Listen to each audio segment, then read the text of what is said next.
I do. Do you? I do. Mwah, mwah, mwah. Hey look, it's the MLP shippers. Oh come on! You were all thinking the same thing as me!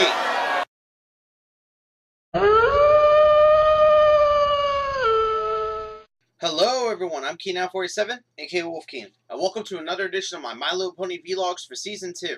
Today I am talking about A Canterlot Wedding Part 1, written by Megan McCarthy.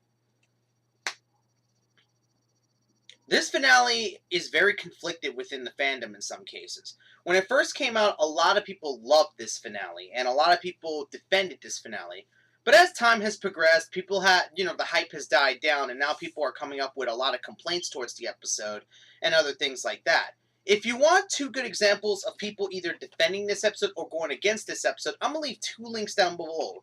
This link right here will lead to AntonyC's video with Tommy Oliver, where he did a collab review of A Canterlot Wedding, and this video right here will lead to JoshScorcher, aka Commander Firebrand's video of taking Queen Chrysalis too seriously, and you can also, I think I'm going to put two links down here, you'll probably see two, and the other one will be JoshScorcher's review of A Canterlot Wedding.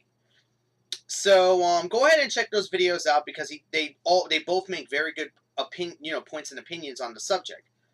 Me, I like this episode, and I'm going to get into it right now. So, the episode starts with basically the main six having a picnic, or they're basically just having a picnic.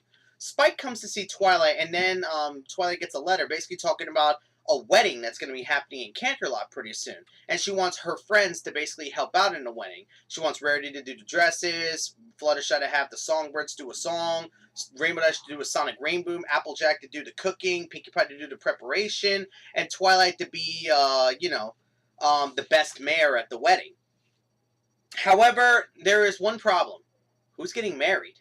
Princess Celestia cordially invites you to the wedding of Princess Mi Amore Cadenza and... my brother?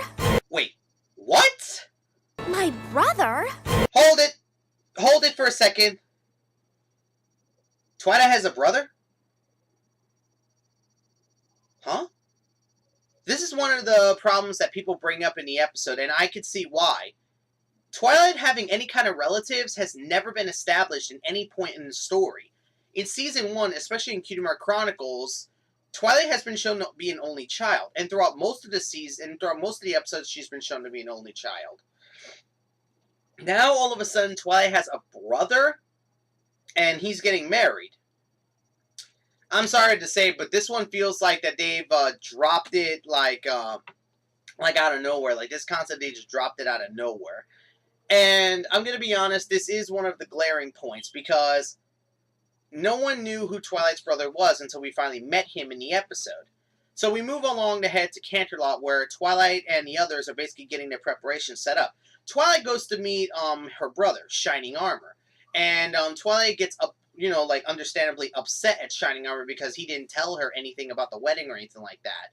But he tries to explain to her that he had to set up a shield and stuff like that because a threat has been made against Canterlot.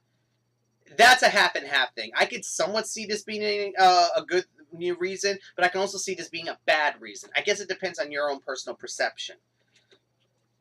So, Twilight, decides to be the best man for Shining Armor, but she's ticked off that she doesn't even know who he's marrying. That's a problem. If your sister doesn't know who you're marrying, then you got a problem. And Shining Armor explains who it is, which is, of course, the character Princess Mi Amore Cadenza, also known as Cadence. Now, here's another problem that people have with this episode. The fact that Cadence is an alicorn. And if you look at Cadence in the flashback that Twilight has when she was just a filly and Cadence was a mare, well, growing up, it shows that Cadence does not, ages differently than Celestia and Luna, but that's a different subject for a different day. The thing is, though, is why is Cadence an alicorn? It's explained in Twilight and the Crystal Heart spell, I believe. But that's not really a good enough excuse for me to say, eh. Though I won't say I hate Cadence. I do like her in some cases. I don't understand the scorn that she gets, because I don't think she's done anything that really deserves scorn, if you really ask my honest opinion. Except for this right here. Sunshine, sunshine, ladybugs awake. Clap your hooves and do a little shake. So basically what happens at this point is that Cadence comes around and Twilight does that stupid dance again. And for some reason, she's acting differently than how Twilight described her. She's kind of, you know, being a bit of a jerk. And that's kind of a weird thing. I do get the idea of this where, like, people change within time and other crap like that, and that's understandable.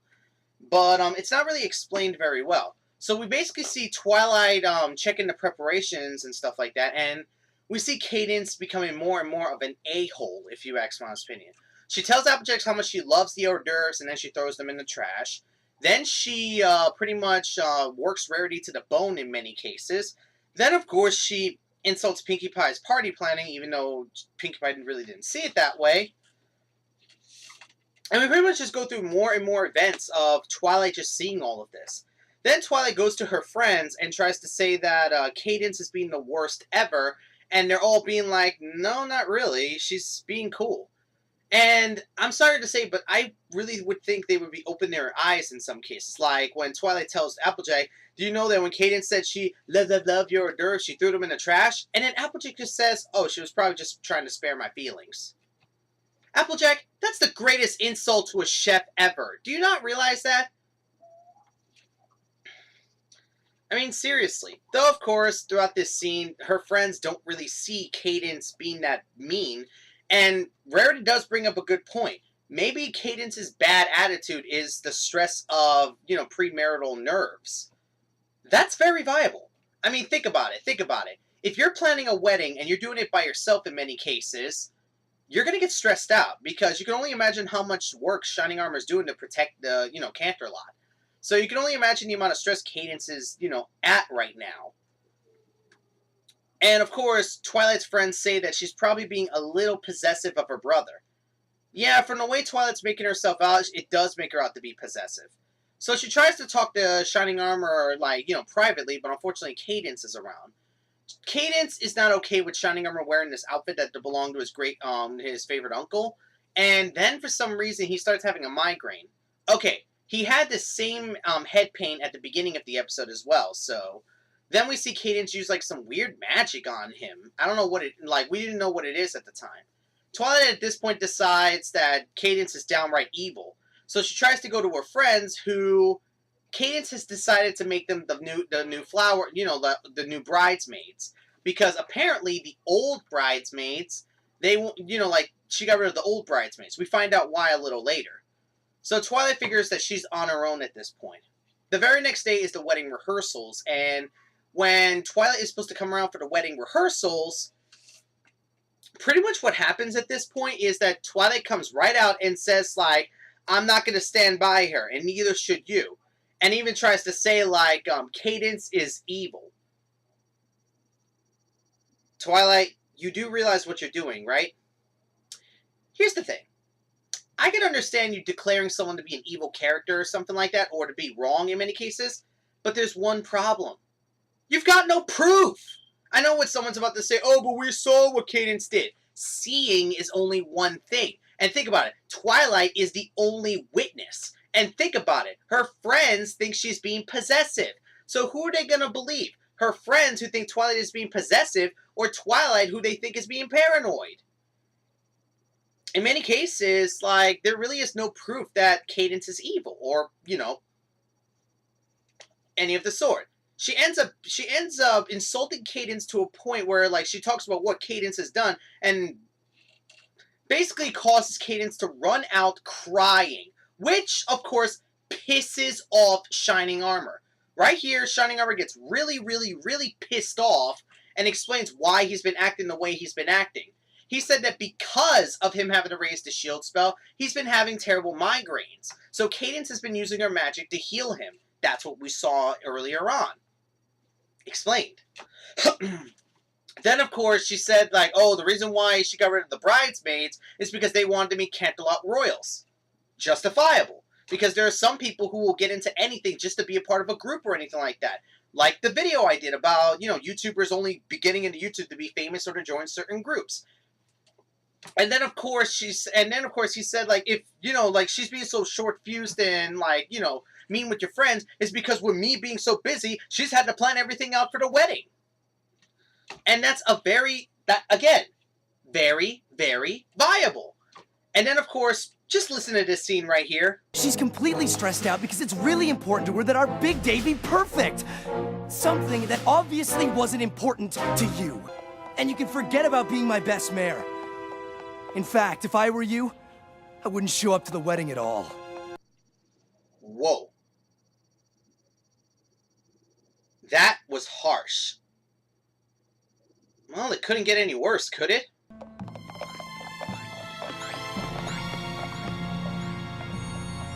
You have a lot to think about.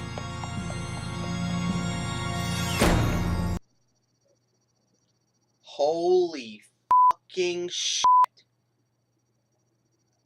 You not only had your brother tell you not to appear at the wedding, your friends shun you, but you also had your teacher tell you that you had a lot to think about. Holy crap. I'd be destroyed at this point. I mean, seriously, how would you feel if your brother, your friends, and your own teacher went against you so massively because of a massive mistake that you made? Okay, yes, I know it wasn't a mistake, but you get the point. I wouldn't know how to react. I mean, I like that scene because they played it perfectly. This was the moment when Twilight was broken. Because she lost her brother, she lost her friends, and she lost her teacher's respect. Good lord, did they play this scene perfectly. Then, of course, Cadence comes around, and Twilight tries to apologize to her. Which, look at this, guys. I'm sorry. You will be.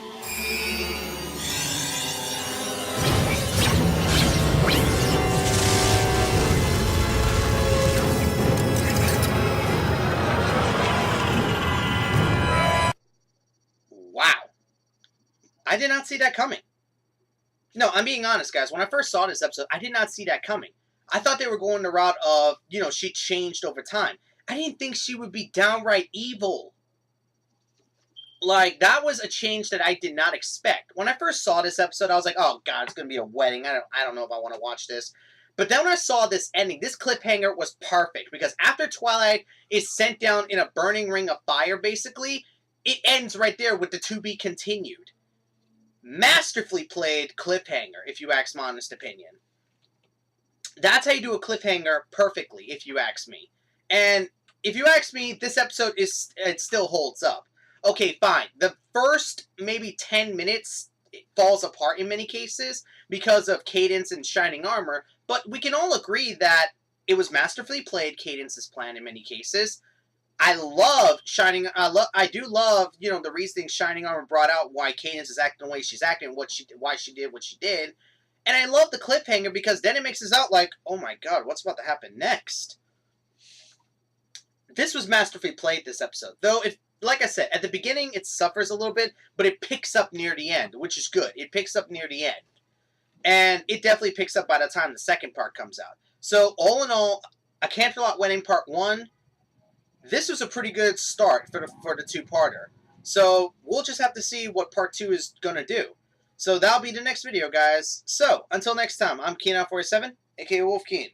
Hope you enjoyed. And, until next time, guys, take care.